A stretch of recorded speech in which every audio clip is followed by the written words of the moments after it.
Jaguar XJS served as a starting point for a limited run of shooting breaks called Lynx Eventers, but the car you see in the photo above is a much more subtle hatchback conversion, one that Jaguar itself probably wishes it had thought of back in the day, especially given how well the XJScoupe lends itself to a spacious hatchback body style.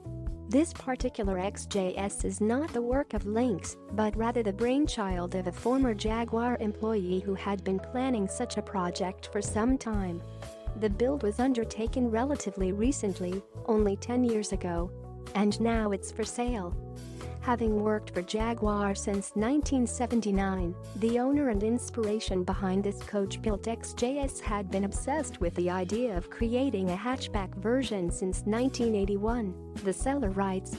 Taking inspiration from previous Jaguar coach builders, not least Lynx with its gorgeous Eventer estate conversion, he spent decades planning how he would create the car you see here.